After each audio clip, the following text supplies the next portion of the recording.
When I finally left the Marine Corps in 2009, I was worried that I would never do anything that meaningful ever again.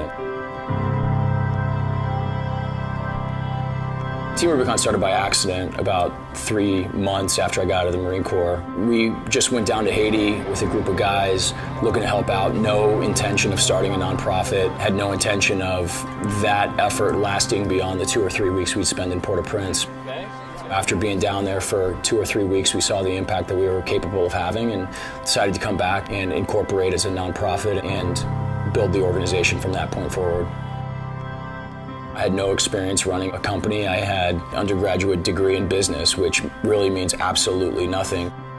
We had to learn it on the fly, and that meant attracting the right people to come in and help, but also, not being afraid to fail. We failed more times than we care to admit. We just learned from it every time. For the first couple of years of our organization, our entire budget was driven off of grassroots fundraising, primarily online. It was critical that that be a seamless interaction between us and the consumer or the donor.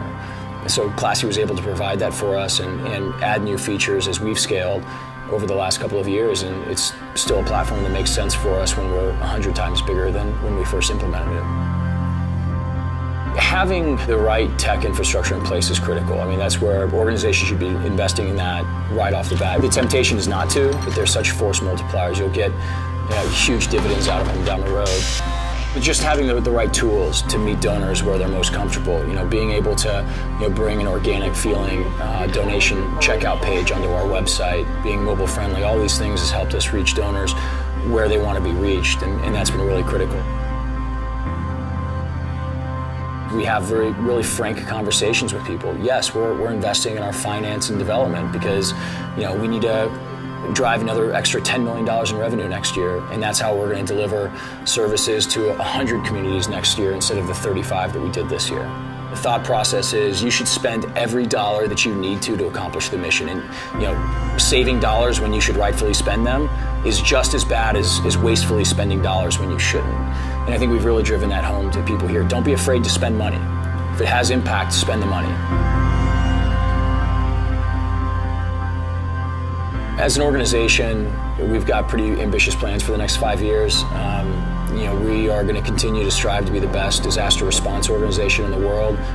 What we've realized is that it's the mission of disaster response that brings veterans out, and we have to seek to become the best in the world at that.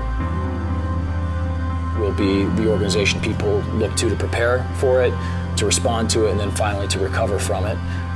And that's a pretty big and ambitious plan, but so long as I'm around, not be taking a breath and looking around and patting each other on the back, we've got a lot of work to do. As Classy is developing their product roadmap, and we look at what's coming online with Classy and what our plans are moving forward in the future, I think it's a platform that can scale with us. Hopefully we can continue to scale with Classy, I guess.